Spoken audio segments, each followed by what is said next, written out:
Hello my friends and welcome to the channel. Today we are taking a look at the Frost Mage on the Battle for Azeroth beta. This is continuing our series looking at the different specs for the classes that I'm considering maining going into Battle for Azeroth. If you're new to the channel, welcome. Happy to have you here. If you're interested in more World of Warcraft content, please consider giving us a subscribe. And if you're not new here, if this is not your first time with us, welcome back. I'm very happy to have you back. So what we're going to do is look at the spellbook for the Frost Mage, and then we'll take a look at the talent tree, and we'll take a brief look at a little bit of the gameplay. Frost has not changed a whole lot going from Legion into Battle for Azeroth, but there are a couple of things that we can look at along those lines. Let's start with the passive abilities. So Frost, as you know, uses Frostbolt as a filler, and then has Ice Lance and Flurry, and these three abilities will comprise your main rotation. Now Flurry has a chance on your Frostbolt. This is Brain Freeze, your first passive. Your Frostbolt has a 25% chance to make your next Flurry instant cast, deal 50% increased damage, and apply Winter's Chill to the target, which causes your spells to behave as if the target is frozen. So this gives an interesting little bit of gameplay that we'll talk about after we talk about our next passive, which is Fingers Frost. Frostbolt has a 15% chance, and Frozen Orb has a 10% chance to grant a charge of Fingers of Frost, which causes your next Ice Lance to deal damage as if the target were frozen.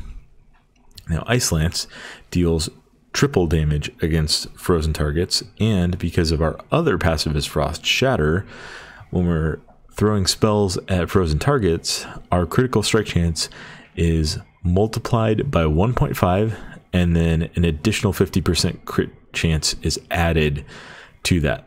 So if you have about 33% crit, that will give you a 100% crit chance against frozen targets. So you can see why Fingers of Frost and Brain Freeze are both very, very strong and important passives to be aware of. So the basic rotation is going to be, you're going to cast Frostbolt, and if you get a proc of Brain Freeze, you will cast another Frostbolt, and then as soon as it is done casting, you will hit your instant cast Flurry. And what will happen is your Flurry will hit the target, and then your Frostbolt will hit the target. So your Frostbolt will benefit from Shatter, which will give it around 100%, a very, very high chance to crit. And then as soon as you've hit that Flurry, you will throw out an Ice Lance. You'll do this regardless of your Fingers of Frost procs. This is all assuming that the numbers are in line, so the rotation is essentially the same as it is in Legion. But they should be, because it's a pretty fluid rotation when you get decent amounts of procs. But what that'll mean is that you'll have this Flurry in between your Frostbolt and your Ice Lance, and both your Frostbolt and your Ice Lance will behave as if the target is frozen. Even if it's a raid boss, even if it's a target that can never be frozen, even if it's a target that was frozen and that broke, they'll behave as if it is because of that Winter's Chill effect. That means that they'll be doing a boatload of damage, and you will have this really satisfying moment where you've taken correct advantage of that proc, and your damage will be very high. Now, we have two different procs, right? So there's Brain Freeze, which we just talked about, and there's Fingers of Frost, which you'll get less procs of, but you can store two of them, and those just make your Ice Lance behave as if the target is frozen. So if you have a charge of Fingers of Frost and you do not have a charge of Brain Freeze, what you will do is cast another Frostbolt, and then as soon as that Frostbolt is done casting, you will throw out an Ice Lance. We'll take a look at what this actually looks like when we get to the gameplay at the end. So let's look at our active abilities. Arcane Intellect makes a return for all mages, as a few raid buffs are coming back, but Arcane Intellect is the one that mages are concerned about. Gives your party and raid 10% intellect for 1 hour.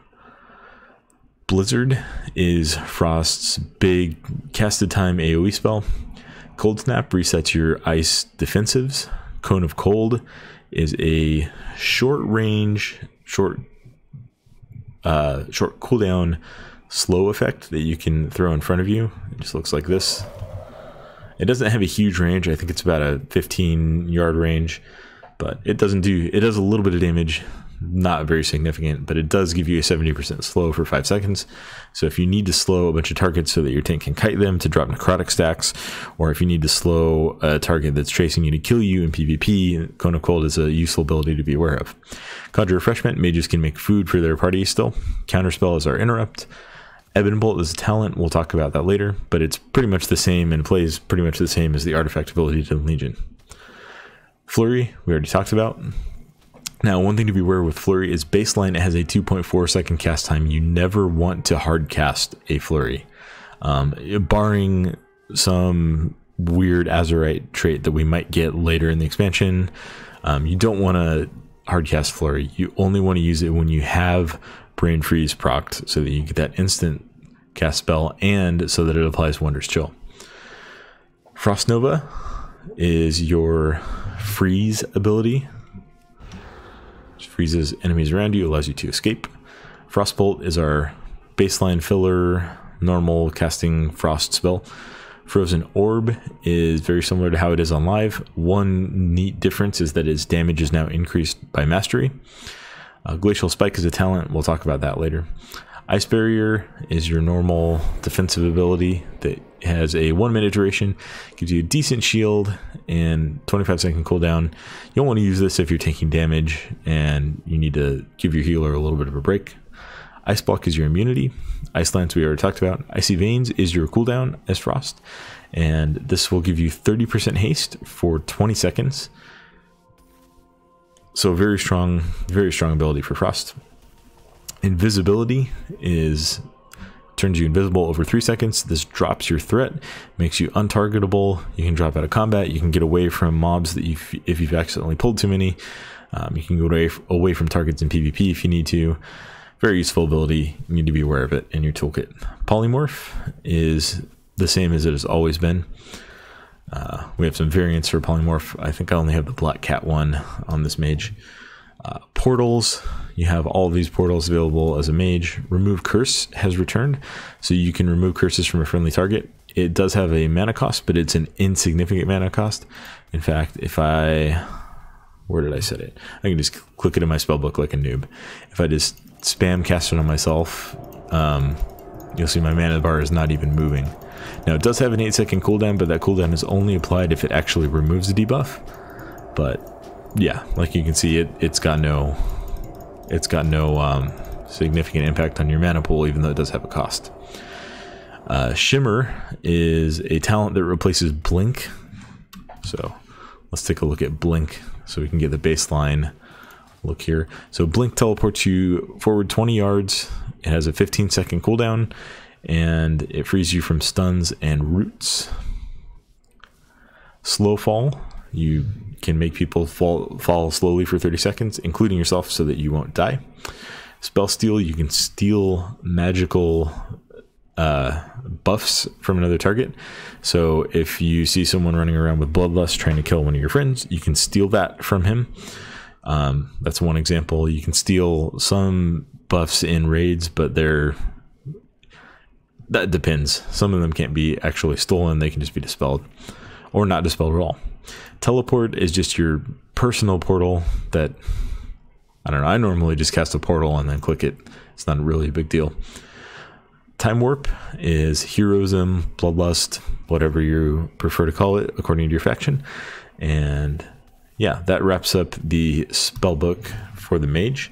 So let's take a look at the talents, because there are some interesting changes from Legion going into battle for Azeroth. Tier 15, we've got Bone Chilling, which gives you increased spell damage every time you attempt to chill a target. So that means it doesn't have to be effective. It doesn't have to actually chill the target. So if you're attacking a raid boss, for example, you don't have to actually slow it or chill it. You just have to attempt to, and then you'll get this stacking buff. Lonely Winter, no more Water Elemental, rip Water Elemental, but 20% increased damage to Frostbolt, Ice Lance, and Flurry. Ice Nova is a freeze that you can use, and it does actually a lot of damage, 2500 damage, and it's on a 25-second cooldown. Tier 30, we've got Glacial Insulation, which causes your Ice Barrier to increase your armor while it's active, and Ice Block will give you a free Ice Barrier when it ends. Then we've got Shimmer, which is actually my preferred talent on this row. It gives you 2 charges of blink on a slightly longer recharge, but it allows you to blink around while casting. So if we run over and start casting, if I can get in line of sight, start casting a Frostbolt, look, we can blink around while that's going on. So I think that's pretty cool. It's a really, really useful mobility tool, and that's the second talent on this row. The other is Ice Flows, which you can use very similarly. It allows you to move while casting one spell. You can use it while you are already casting a spell and then move. I prefer Shimmer just because it gets you where you want to go instantly, and having multiple charges of something like Blink can be really, really nice. Tier 45, we've got Incanter's Flow, which you can see on my buff bar right here. And it cycles between 20% and 4% damage during combat. It kind of pauses on either end of it and then continues the cycle. It's a passive damage increase.